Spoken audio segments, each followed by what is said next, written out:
नमस्कार दोस्तों, reality classes में आपका स्वागत है। इस वीडियो में हम लोग भूगोल के टॉप 50 इम्पोर्टेंट क्वेश्चन करेंगे। मैंने सभी टॉपिक से क्वेश्चन रखे हुए हैं जो आपके पीईटी के सिलेबस में दिए गए हैं। चलिए क्वेश्चन नंबर 1 से शुरू करते हैं। पूर्वी घाट का अन्य नाम क्या है? तो आपको जो भारत की तटीय रेखा है ना, उसके सभी किनारों को क्या क्या बोलते हैं वो पता होना चाहिए। तो पूर्वी घाट का अन्य नाम है कोरोमंडल तट। तो इसका सही आंसर तो हो गया तीसरा सी। जो कोंकण तट है ना, ये जो आपका गोवा का तट है उसको बोलते हैं कोंकण तट। मालाबार तट बोलते हैं केरल के तट को। कोरोमंडल तट बोलते हैं कि इधर अभी समझ लो कन्याकुमारी से लगा के आंध्र प्रदेश के तट को। और उत्तरी सरकार बोलते हैं उड़ीसा के तट को। भारत की मानक समय रेखा क्या है? आपके उसमें टाइम जोन भी दिया गया है, एक क्वेश्चन उससे ज़रूर आएगा और ये उसी से रिलेटेड है। तो भारत की मानक समय रेखा है 82.82 डिग्री ईस्ट। जो भारत है ना, पूर्वी देशांतर में पड़ता है। इससे रिलेटेड एक दो क्वेश्चन और मैं बताता हूँ कि जो हमारी मानक समय रेखा है ना, यदि क्वेश्चन है कि कहाँ से पास करती है, तो इलाहाबाद के पास नैनी से पास करती है। यदि नैनी आपके ऑप्शन में ना है तो आपको मिर्ज़ापुर दिया गया होगा। और फिर पूछ सकता है कि ये किन राज्यों से पास करती है। तो सबसे पहले तो नैनी पड़ता है उत्तर प्रदेश में। तो उत्तर प्रदेश हो गया, मध्य प्रदेश हो गया, उसके बाद आएगा छत्तीसगढ़, फिर उसके बाद आएगा उड़ीसा, उसके बाद आएगा आंध्र प्रदेश। तो ये हो गए आपके स्टेट जहाँ से भारत की जो IST की बात हो रही है, इंडियन स्टैंडर्ड टाइमलाइन। अगला क्वेश्चन देखते हैं। क्वेश्चन नंबर 3 क्या बोल रहा है? निम्न में से किस शहर को सूर्य की ऊर्ध्वाधर किरणें कभी नहीं मिलेंगी? तो आप देखिए कि सूर्य की जो ऊर्ध्वाधर किरणें हैं ना, वो कर्क रेखा और उसके आसपास दोनों इलाकों में ऊर्ध्वाधर पड़ती हैं। अब इनमें से कौन सा ऐसा शहर है जो कर्क रेखा और मकर रेखा, आप समझ लीजिए कर्क और मकर रेखा के बीच में ऊर्ध्वाधर पड़ती हैं, मतलब कभी कभी पड़ सकती हैं, ज़्यादातर टाइम तो कर्क रेखा पे रहती हैं। तो जो मुंबई, चेन्नई और तिरुवनंतपुरम है, तो ये आपके कर्क रेखा और मकर रेखा के बीच में पड़ते हैं। जबकि जो श्रीनगर है ये इनसे काफ़ी दूर है। इस तरह के कॉन्सेप्चुअल क्वेश्चन भी आपको पूछ देते हैं। अब मैं यहाँ पे फिगर बना के नहीं बताऊँगा। आपको यदि इनसे रिलेटेड और जानकारी लेनी है, आप प्लेलिस्ट में जाइए इसी चैनल की जियोग्राफी की। मैंने पीईटी के जितने भी टॉपिक हैं सभी पे एक एक वीडियो बनाया है और आपके एग्ज़ाम के लिए मोर देन सफिशिएंट है। मैंने अभी तक लगभग पीईटी 2022 के लिए 135 के आसपास वीडियो बना दिए हैं। उसमें सभी सब्जेक्ट को कवर किया है और उतना संक्षेप में दिया है, आप आराम से कवर कर सकते हैं, डबल स्पीड में देख सकते हैं। और मैंने जिस तरह का मटेरियल अवेलेबल कराया है ना, वो आपको ढूंढे नहीं मिलेगा, ये मेरी गारंटी है, आप ये समझ लीजिए। अगला चौथा क्वेश्चन है, निम्न में से कौन सा कृत्रिम बंदरगाह है? बंदरगाह पोर्ट को हिंदी में बोलते हैं। बहुत ही इंपॉर्टेंट क्वेश्चन है। जो चेन्नई एयरपोर्ट है ना, वो कृत्रिम बंदरगाह है और ये पता नहीं कितने बार क्वेश्चन आया है पहले एग्जाम्स में, तो ये आपको याद रखना है। बाकी मुंबई, कोचीन, पारादीप ये भी बंदरगाह हैं और पोर्ट है मतलब, और ये प्राकृतिक हैं। मुंबई में पड़ता है, कोचीन कहाँ पड़ता है? केरल में। पारादीप पड़ता है उड़ीसा में। विशाखापट्टनम है ऐसे ही आंध्र प्रदेश में। मरमागांव है गोवा में। कांडला है गुजरात में। तो आपको पोर्ट आने चाहिए। तूतीकोरिन है ऐसे, तूतीकोरिन है तमिलनाडु में। 5वां क्वेश्चन नंबर है, निम्न में से कौन सा शहर गंगा नदी के किनारे नहीं बसा है? तो नदियों के किनारे बसे शहर भी आपको आने चाहिए। कानपुर गंगा नदी किनारे बसा है, पटना भी बसा है, लखनऊ नहीं बसा है। लखनऊ गोमती नदी के किनारे बसा है और जो वाराणसी है वो भी गंगा नदी के किनारे बसा है। 6ठा क्वेश्चन नंबर है, भारत का कौन सा जिला सर्वाधिक राज्यों से सीमा साझा करता है? बहुत ही इंपॉर्टेंट क्वेश्चन है। जिला की बात कर रही भारत के। पहला ऑप्शन है सहारनपुर। सहारनपुर 3 राज्यों से सीमा साझा करता है। वो है उत्तराखंड, हिमाचल प्रदेश और हरियाणा। होशंगाबाद जिला है ना, वो किसी राज्य मध्य प्रदेश में पड़ता है और ये किसी राज्य से सीमा साझा नहीं करता। लेकिन होशंगाबाद से रिलेटेड एक इम्पॉर्टेंट फैक्ट है कि इसका नाम चेंज करके कर दिया गया है नर्मदापुरम। ललितपुर ये भारत का ना मध्य प्रदेश की तरफ जो हिस्सा घुसा हुआ है वहाँ पे पड़ता है और ये केवल मध्य प्रदेश से सीमा साझा करता है। ललितपुर पे एक फैक्ट है कि जैसे आपसे पूछते माता टीला डैम कहाँ पे है, तो वो ललितपुर में है। और ललितपुर में ना उत्तर प्रदेश में बोले कि कहाँ पे यूरेनियम के सीमित भंडार पाए जाते हैं, तो वो ललितपुर में पाए जाते हैं। इसका सही आंसर है डी, सोनभद्र। जो सोनभद्र जिला है वो 4 राज्यों से सीमा साझा करता है, मध्य प्रदेश, छत्तीसगढ़, झारखंड और बिहार। ये देश का एकमात्र जिला है जो 4 राज्यों से सीमा साझा करता है। 7वां क्वेश्चन नंबर है, अंडमान एवं निकोबार द्वीप समूह की सबसे ऊंची चोटी कौन सी है? तो सबसे ऊंची चोटी पूछ लेता है, आपको ये आने चाहिए। तो अंडमान एंड निकोबार पर सबसे पहले देखते हैं, लिखा है माउंट पेड्रो। तो माउंट पेड्रो जो ए नंबर में लिखा है ये श्रीलंका की सबसे ऊंची चोटी है। जो सैडल पीक है ये इसका आंसर है, अंडमान निकोबार का सबसे ऊंची चोटी है। एक बहुत इंपॉर्टेंट क्वेश्चन आता है कि भारत का सबसे दक्षिणी बिंदु कौन सा है? तो यदि मेनलैंड भारत का पूछेगा तो है कन्याकुमारी, लेकिन यदि मेनलैंड न दिया हो तो हो जाएगा आपका इंदिरा पॉइंट, वो पड़ता है अंडमान निकोबार में। और यदि पूछे कि भारत का एकमात्र सुसुप्त ज्वालामुखी कहाँ पे, कौन है और कहाँ पे है, तो वो है बैरन आइलैंड पे, वो पड़ता है अंडमान निकोबार द्वीप समूह में। और ये भी क्वेश्चन आता है कि अंडमान को निकोबार से कौन सा चैनल अलग करता है, तो वो है 10 डिग्री चैनल। जो माउंट विलिंगली है ना, ये मालदीव का सबसे ऊंची चोटी है। मालदीव केरल के तट से पड़ता है थोड़ा सा नीचे की तरफ। नंदी पहाड़ियाँ कहाँ पे स्थित हैं? तो काफ़ी इम्पोर्टेंट क्वेश्चन है कि नंदी पहाड़ियाँ कहाँ पे स्थित हैं। पहाड़ियाँ आपके सिलेबस में दिया गया है, क्वेश्चन इनसे बन सकता है। तो नंदी पहाड़ियाँ कर्नाटक में स्थित हैं और आपको सतपुड़ा की पहाड़ियाँ, मैकाल की पहाड़ियाँ, और ये सतपुड़ा मैकाल की पहाड़ियाँ हैं मध्य प्रदेश में। विंध्याचल पर्वत भी मध्य प्रदेश में है। ऐसे ही हरिश्चंद्र पहाड़ियाँ, सतमाला पहाड़ियाँ, इस तरह से ये हैं महाराष्ट्र में। 9वां क्वेश्चन नंबर है, वर्तमान में भारत का कौन सा स्थान सफ़ेद पानी के नाम से जाना जाता है? तो ये है आपका सियाचिन। सियाचिन ग्लेशियर है ना, आपके सिलेबस में हिमनद भी एक टॉपिक दिया गया है, उससे मैंने ये क्वेश्चन छांटा है। सियाचिन ग्लेशियर नॉर्थ जो ध्रुव है ना उसके अलावा सबसे बड़ा ग्लेशियर है विश्व का। मतलब ध्रुव में तो बहुत ही ज़्यादा बर्फ़ जमी है, वो सबसे बड़े ग्लेशियर है, लेकिन यदि पोल्स को छोड़ दिया जाए तो जो सियाचिन है वो विश्व का सबसे बड़ा ग्लेशियर है और इसको सफ़ेद पानी के नाम से जाना जाता है। 10वां क्वेश्चन है, उत्तर पश्चिम भारत में कौन सा पर्वत स्थित है?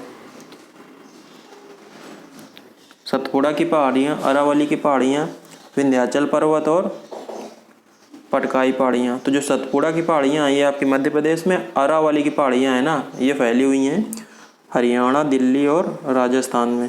तो यही आपका सही आंसर है।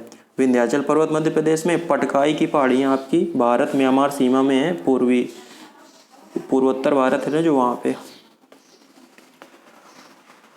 11 क्वेश्चन नंबर है, भारत का सबसे ऊंचा जलप्रपात कौन सा है?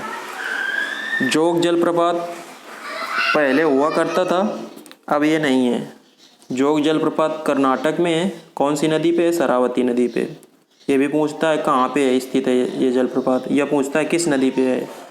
धुआंधार जलप्रपात ये है जबलपुर मध्य प्रदेश में। कौन सी? नर्मदा नदी पे। जो कुचिकल जलप्रपात है वो इस समय भारत का सबसे ऊंचा जलप्रपात है और ये है वराही नदी में, कहाँ पे, कर्नाटक में। डी दिया गया चित्रकूट जलप्रपात, ये है छत्तीसगढ़ में और इंद्रावती नदी पे है। चित्रकूट जलप्रपात है ना, इसको भारत का नियाग्रा भी बोलते हैं। कितने मैंने क्वेश्चन 1 में करा दिए। अगला देखते हैं क्वेश्चन नंबर 12। हैदराबाद और सिकंदराबाद के बीच कौन सी झील स्थित है? झीलें भी आपको याद रखनी है। तो हैदराबाद और सिकंदराबाद को ट्विन सिटी कहा जाता है और ये अभी तेलंगाना में है, पहले तो ये आंध्र प्रदेश में होते थे।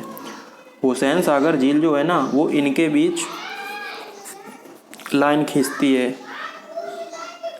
दूसरा ऑप्शन दिए, इसका सही आंसर है लोनार झील है ना, ये महाराष्ट्र में है और ऐसा बोला जाता है कि ये उल्का पिंड के बनने से गिरी झील है, उल्का पिंड के गिरने से बनी झील है। लोनार झील महाराष्ट्र में है। इस तरह से क्वेश्चन डायरेक्ट आ चुका है कई बार कि कौन सी झील उल्का पिंड के गिरने से बनी है। चिल्का झील ये उड़ीसा में है। ये क्वेश्चन इस तरह से आया कि भारत की सबसे बड़ी खारे पानी का लगून कौन सा है? वैसे लगून है चिल्का झील। और ऑप्शन में यदि आपका सांभर झील भी दिया हो तो सांभर झील को टिक करना है कि सांभर झील है और लगून और झील में फ़र्क होता है। एक्चुअल में जो झील होती है ना, वो चारों तरफ से बंद होती है। जो लगून है वो एक तरफ से समुद्र की तरफ पानी आने जाने के लिए खुला रहता है। डी है वेम्बनाड झील, ये वेम्बनाड झील है केरल में। एक बहुत इंपॉर्टेंट क्वेश्चन है झील से रिलेटेड कि झीलों को केरल में क्या बोलते हैं? तो केरल में कयाल बोलते हैं। केरल कावलार है, वैसे कयाल आप याद रखिए। जो ये ढेर सारे लगून पाए जाते हैं केरल में, उनको कयाल बोलते हैं लोकल लैंग्वेज में। अगला क्वेश्चन है नाथुला दर्रा कहाँ पर स्थित है? दर्रे आपको याद रखने लिमिटेड हैं, मतलब जम्मू कश्मीर से लगा के लद्दाख, हिमाचल प्रदेश, उत्तराखंड, सिक्किम और अरुणाचल प्रदेश, इनमें आपको दर्रे याद रखने हैं और 3 इधर याद रखने हैं। पाल घाट जैसे याद कर रखना है आपको, पड़ता है कहाँ पे? केरल में। और भोर घाट और थाल घाट है महाराष्ट्र में। तो नाथुला दर्रा है आपका सिक्किम में। नाथुला और जेलेपला ये हैं सिक्किम में।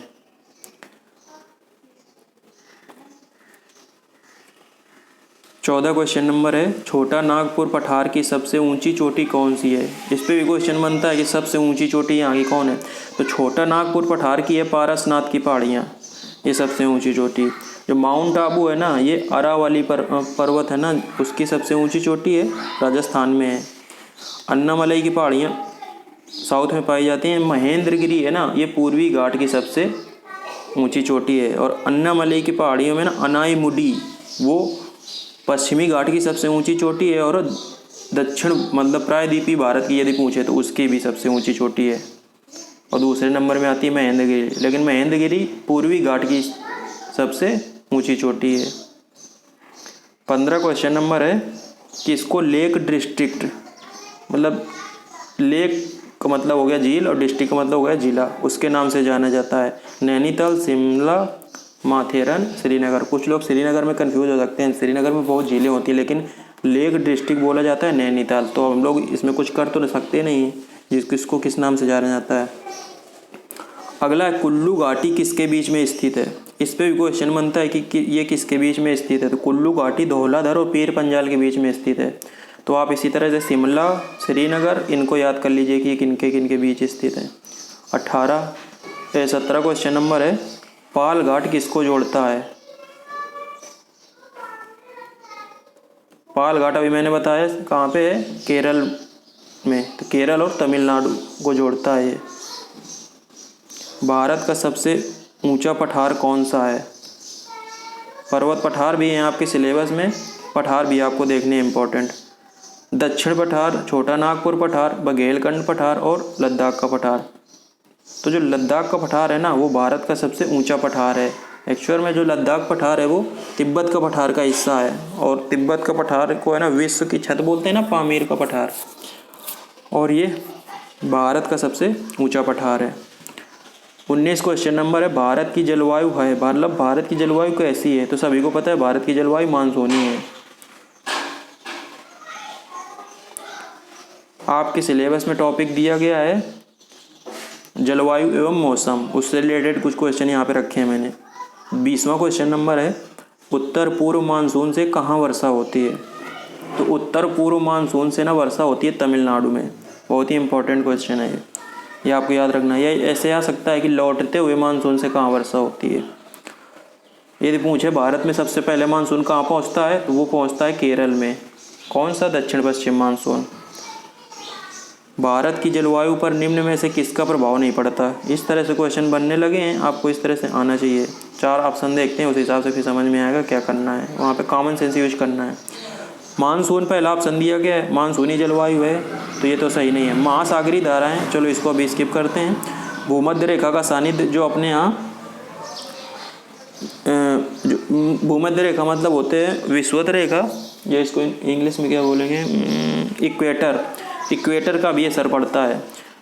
दक्षिण हिंद महासागर का अस्तित्व, तो हिंद महासागर के होने से भी यहाँ की जलवायु पे असर पड़ता है। तो जो ऑप्शन बी है ना, ये डायरेक्ट इम्पैक्ट नहीं डालती महासागरीय धाराएं भारत की जलवायु में। जो सबसे सही लगेगा आंसर में, मतलब ऑप्शंस में, वही हम लोग टिक करेंगे। क्वेश्चन नंबर 22 है, भारत के किस राज्य में सर्वाधिक वर्षा होती है? तो हम लोग पढ़ते आ रहे हैं कि अभी तक की सबसे ज़्यादा वर्षा पहले चेरापूंजी दिया रहता था। अब चेरापूंजी में के पास एक जगह है मासिन राम, वहाँ पे होती है सबसे ज़्यादा। ये पढ़ते कहाँ पे? मेघालय में। मेघालय में होती है सबसे ज़्यादा बारिश। मेघालय में गारो खासी जयंतियाँ, ये 3 पहाड़ियाँ पाई जाती हैं। उसकी वजह से ना वहाँ पे बादलों का घिराव अच्छा हो जाता है, तो बारिश बहुत ज़्यादा होती है। 23 क्वेश्चन नंबर है, निम्न में से किस राज्य में पश्चिमी विक्षोभ के कारण वर्षा होती है? तो वेस्टर्न डिस्टर्बेंस है ना, इसकी वजह से जाड़े के दिनों में उत्तरी भारत में वर्षा होती है कुछ राज्यों में। तो यहाँ पे होना चाहिए कारण सर्वाधिक, क्योंकि ऑप्शन में ना राजस्थान में भी कुछ जो पंजाब से सटा एरिया है ना वहाँ होती है, लेकिन इसका आंसर सही होगा पंजाब। पश्चिम बंगाल और गुजरात में ना वेस्टर्न डिस्टर्बेंस से बारिश नहीं होती है। 24 क्वेश्चन नंबर है, किस नदी को उड़ीसा का शोक कहा जाता है? इस रिलेटेड भी क्वेश्चन कई सारे आते हैं। मैंने यहाँ पे 4 ऑप्शन रखे हैं। कोसी नदी ना, इसको बिहार का शोक कहते हैं। जो दामोदर नदी है ना, दूसरा ऑप्शन महानदी जो है वो इसका ऑप्शन है जो सही है। महानदी को ना उड़ीसा का शोक कहते हैं। वांगो नदी है तीसरी डी नंबर पे, तो जो वांगो नदी है ना, इसको चीन का शोक बोलते हैं। 25 क्वेश्चन नंबर है, गंगा व ब्रह्मपुत्र की संयुक्त जलधारा को किस नाम से जानते हैं? तो गंगा और ब्रह्मपुत्र कहाँ पे मिलती हैं? बांग्लादेश में। तो बांग्लादेश में सबसे पहले देखो, मैंने एक टिक बनाई थी PJM। बांग्लादेश में गंगा को बोलते हैं पद्मा, ब्रह्मपुत्र को बोलते हैं जमुना, और ये दोनों मिलके बनाती हैं मेघना। तो मेघना ये है ना, ये संयुक्त जलधारा है।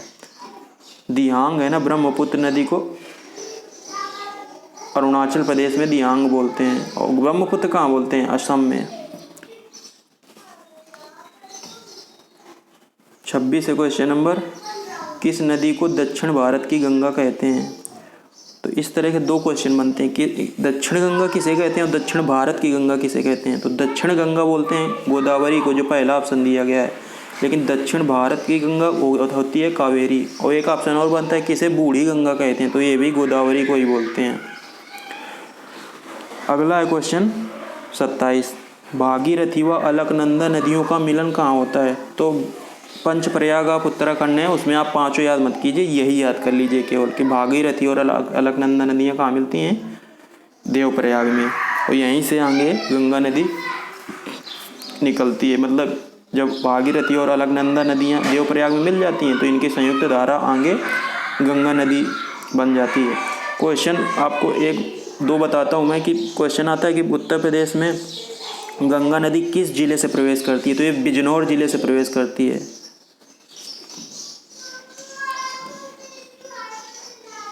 और गंगा नदी के किनारे सबसे बड़ा शहर है कानपुर। 28 क्वेश्चन नंबर है, निम्न में से कौन सी नदी दक्षिण से उत्तर की ओर बहती है? इस तरह के भी क्वेश्चन पूछे जाते हैं। दक्षिण से उत्तर बोल रहा है, मतलब इधर ऊपर की तरफ। सोन नदी, कृष्णा नदी, कावेरी नदी, गोदावरी। तो कृष्णा, कावेरी, गोदावरी ये सब ऐसे बहती हैं। दक्षिण भारत की नदियाँ हैं प्रायद्वीपीय भारत की, और ये पश्चिम से पूर्व की तरफ बहती है। जो सोन नदी है ना, ये गंगा की सहायक नदी है और ये दक्षिण से उत्तर की तरफ बहती है। ये हो गया नॉर्थ और ये हो गया साउथ। 29 क्वेश्चन नंबर है, सूरत किस नदी के किनारे स्थित है? तो आपको कुछ इंपॉर्टेंट नदियों के किनारे बसे शहर पता होने चाहिए। तो जो जैसे नर्मदा नदी के किनारे, तो जबलपुर नर्मदा नदी के किनारे बसा है। तो जो सूरत है वो साबरमती नदी के किनारे बसा हुआ है। जैसे पूछ दे हैदराबाद, तो हैदराबाद मूसी नदी के किनारे बसा है। जैसे पेरिस सीन नदी के किनारे बसा है, और लंदन वो थेम्स नदी के किनारे बसा है। न्यूयॉर्क हडसन नदी के किनारे बसा है। 30वां क्वेश्चन है, डाचीग्राम राष्ट्रीय उद्यान कहाँ पे है? तो आपको कुछ इंपॉर्टेंट जो नेशनल पार्क हैं उनके बारे में पता होना चाहिए। तो जो डाचीग्राम नेशनल पार्क है, राष्ट्रीय उद्यान है ना, ये जम्मू कश्मीर में है। लद्दाख में एक ही है, हेमिस नेशनल पार्क। असम में कई सारे हैं, काजीरंगा जैसे हो गया, मानस हो गया।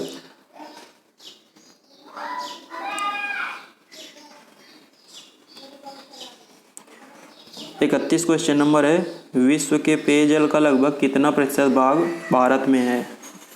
आपके इसमें भूजल संसाधन करके टॉपिक दिया गया है, उससे रिलेटेड अब कुछ क्वेश्चन हम लोग करेंगे। तो विश्व के पेयजल का लगभग 4% है ना भारत में है, और क्षेत्रफल की बात है, आबादी तो 17.5% है लगभग 2011 की जनगणना के अनुसार। विश्व की लगभग 17.5% आबादी भारत में रहती है। 32 क्वेश्चन नंबर है, केंद्रीय जल आयोग की रिपोर्ट 2015 के अनुसार भारत में भूजल उपलब्धता कितनी है? फिर पिछली बार रिपोर्ट 2015 में ही आई थी, तो इसके अनुसार 433 लिखा हुआ है BCM पर ईयर। BCM मतलब होता है billion cubic metre per year. ये वॉल्यूम की इकाई है, मतलब पानी का क्यूबिक मीटर है ना, वॉल्यूम की इकाई है। बिलियन मिलियन बिलियन है ना, इसी तरह से पर ईयर ये है। भारत में भूजल उपलब्धता, ग्राउंड वाटर अवेलेबिलिटी की बात हो रही है। 30 क्वेश्चन नंबर है, भारत के भूजल संसाधन में वर्षा जल का कितना % योगदान है? तो ये है 68%। ये पॉइंट आप ऐसे याद रखिए, 3-4 पॉइंट हैं, ये ऐसे आपको याद हो जाएंगे। अगला है, भारत के लगभग कितने प्रतिशत भूभाग पर पर्वत तथा पहाड़ियाँ हैं? तो भारत के लगभग 29.3% है ये, तो आप इसको 30% याद रख सकते हैं। तो भारत के लगभग 30% भूभाग पे पर्वत तथा पहाड़ियाँ हैं। अगला है 35 क्वेश्चन नंबर, बियाफो ग्लेशियर किस पर्वत श्रृंखला पर स्थित है? ग्लेशियर भी टॉपिक है आपके उसमें, तो आपको पता होना चाहिए। तो बियाफो ग्लेशियर काराकोरम रेंज में है। विश्व के लगभग कितने भूभाग पर हिमनद हैं? तो अब हिमनद वाला क्वेश्चन आगे, ग्लेशियर कितने % भूभाग में? विश्व के हैं लगभग 10% भूभाग पे। बी ऑप्शन इसका सही है। ब्लैक फॉरेस्ट पर्वत कहाँ पे स्थित है? तो ब्लैक फॉरेस्ट पर्वत है ना, वो जर्मनी में स्थित है। विश्व के प्रमुख पर्वत आपके को आने चाहिए। जैसे पूछ सकता है कि विश्व की सबसे लंबी पर्वत श्रृंखला कौन सी है? तो वो है एंडीज। है कहाँ पे? वो दक्षिण अमेरिका में है। अगला क्वेश्चन है 38, अल नाफूद मरुस्थल कहाँ पर है? तो आपके उसमें टॉपिक है मरुस्थल एवं शुष्क क्षेत्र, तो वहाँ से क्वेश्चन है। तो आपको विश्व के प्रमुख मरुस्थल पता होने चाहिए, वो नाम और वो कहाँ पे हैं। अल नाफूद जो मरुस्थल है ना, ये कहाँ पे पड़ता है? सऊदी अरेबिया में।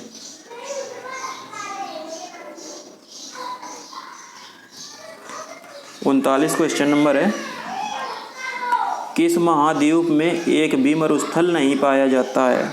बहुत ही इंपॉर्टेंट क्वेश्चन है।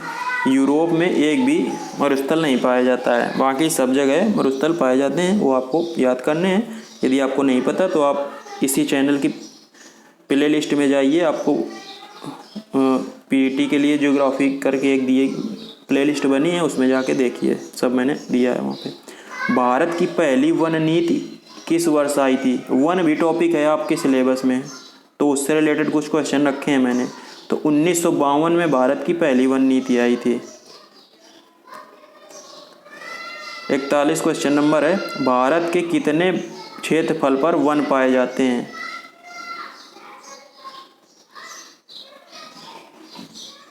बहुत ही इंपॉर्टेंट क्वेश्चन है। तो ये वन फॉरेस्ट रिपोर्ट जो है ना वो 2021 की दो साल में प्रकाशित होती है। 17वीं फॉरेस्ट रिपोर्ट है ये। इससे पहले 2019 में आई थी। तो भारत के 21.71% जो क्षेत्रफल है उस पर वन पाए जाते हैं, और होने कितने चाहिए मिनिमम 33%। अगला है, और उत्तर प्रदेश की स्थिति तो बहुत ख़राब है, केवल 6.15% क्षेत्रफल पे है ना उत्तर प्रदेश के वन पाए जाते हैं। 42 क्वेश्चन नंबर है, किस राज्य में वनावरण में 2019 से 2021 में सर्वाधिक वृद्धि हुई है। क्षेत्रफल की बात हो रही है। क्षेत्रफल और परसेंटेज दो अलग अलग होते हैं। परसेंटेज वृद्धि किस में हुई, क्षेत्रफल एरिया वाइज किस में हुई है। तो 2021 में आई है जो वन रिपोर्ट उसके आधार पे। तो ये है आंध्र प्रदेश। और यदि परसेंटेज के हिसाब पे पूछेगा तो होगा तेलंगाना। मतलब 2019 से 2021 में वन क्षेत्र में वृद्धि तो सबसे ज़्यादा आंध्र प्रदेश में हुई है। उसके बाद किस में, एरिया के आधार पे, मतलब वर्ग किलोमीटर के बेस पे। और यदि परसेंटेज के बारे के हिसाब से पूछेगा तो वो है तेलंगाना। अगला क्वेश्चन है, उत्तर प्रदेश के किस जिले में सर्वाधिक वनावरण क्षेत्र है। उत्तर प्रदेश के किस जिले में, तो ये है सोनभद्र। सोनभद्र में सबसे ज़्यादा, भदोही लिखा है, भदोही में सबसे कम है। दो क्वेश्चन एक साथ हो गए।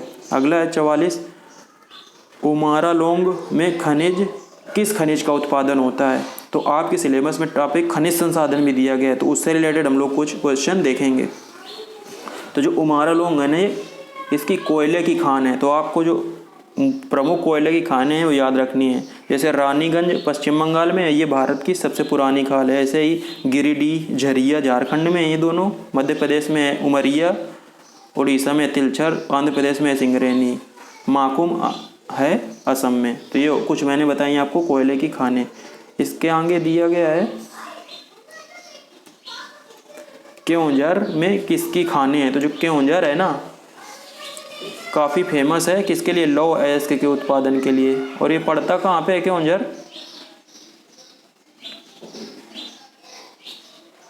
अभी मेरे दिमाग में नहीं आ रहा। केओंझर पड़ता है उड़ीसा में।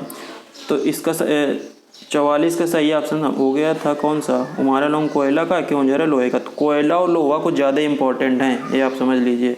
तो और कुछ मैं आपको बताता हूँ, जैसे मयूरभंज कोरापुट ये भी उड़ीसा में है। दल्ली राजहारा बैलाडिला ये छत्तीसगढ़ में है। सिंहभूम झारखंड, कुद्रेमुख कर्नाटक, और तिरुनेलवेली ये तमिलनाडु। ये कुछ मैंने बताई आपको लोहे की खानें। अगला है, दो अक्षांश रेखाओं के मध्य कितनी दूरी होती है। तो ये आपका टाइम जोन वाले से है। तो अक्षांश रेखाएं ना ये वाली रेखाएं होती हैं जो हम लोग हॉरिजॉन्टल रेखाएं खींचते हैं।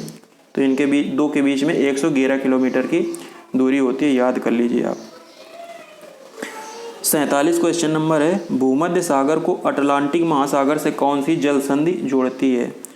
इसमें मैंने जो लिखी है वो सब मैं बताता हूँ। पाक जल संधि है ना, वो भारत और श्रीलंका के बीच में है। और जोड़ती किसको है, ये आप समझ लीजिए किसको, बंगाल की खाड़ी को अरब सागर से जोड़ती है। जो मलक्का स्टेट है ना, अब ये मेरे दिमाग में नहीं है, हारमुज में बता रहा हूँ। जो मलक्का जल संधि है वो अंडमान सागर को दक्षिण चीन सागर से जोड़ती है। इसका ऑप्शन सही भी नहीं है।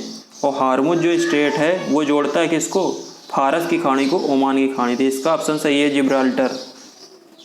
तो जिब्राल्टर स्टेट जो है वो भूमध्य सागर को अटलांटिक महासागर से जोड़ता है। 48 क्वेश्चन नंबर देखते हैं क्या दिया गया है। विश्व का प्रथम राष्ट्रीय उद्यान कौन सा है। तो विश्व का प्रथम राष्ट्रीय उद्यान है येलोस्टोन नेशनल पार्क। ये है यूएसए में, कई बार पूछा गया है। जिम कॉर्बेट इंडिया का सबसे पुराना नेशनल पार्क है। बाकी दोनों आप रॉयल नेशनल पार्क और टेंगारी को ये याद रखने की ज़रूरत नहीं है। तुलबुल परियोजना किस नदी पर है। तो तुलबुल परियोजना है झेलम पे। और सलाल दुल हस्ती है ना, ये भी जम्मू कश्मीर में तीनों पड़ती हैं, तुलबुल, सलाल, दुल हस्ती। लेकिन तुलबुल है झेलम पे और बाकी दोनों हैं चिनाब पे। और लास्ट क्वेश्चन है, लौह अयस्क उत्पादन में कौन सा राज्य प्रथम स्थान पे है। तो लौह अयस्क उत्पादन में सबसे पहले नंबर पे है उड़ीसा, और यदि कोयले के उत्पादन की बात की जाए तो है छत्तीसगढ़। दोनों आपको बिल्कुल दिमाग में रहना चाहिए, लेटेस्ट डेटा के आधार पे हैं ये। तो ये हुआ मेरे हिसाब से, मैंने बेस्ट छांटे हैं क्वेश्चन। अब वैसे तो हर टॉपिक में पता नहीं कितने 100 से ज़्यादा क्वेश्चन बन जाएंगे, लेकिन उसके लिए आपको अलग से पढ़ना पड़ेगा। तो यदि आप चाहते हैं कि और एक ही जगह पे मैटर मिल जाए तो आप प्लेलिस्ट में जाइए। मैंने पूरा पीईटी का सिलेबस कराया हुआ है, और वो भी कम में, मतलब मैंने खुद हैंड रिटेन नोट्स हैं, आप अंदाज़ा नहीं लगा सकते कि मैंने 1 साल के लगभग मेरी मेहनत है वो मैंने यहाँ पे फ्री में अवेलेबल कराए हैं। तो चलिए मिलते हैं अगले वीडियो में, तब तक के लिए नमस्कार, धन्यवाद।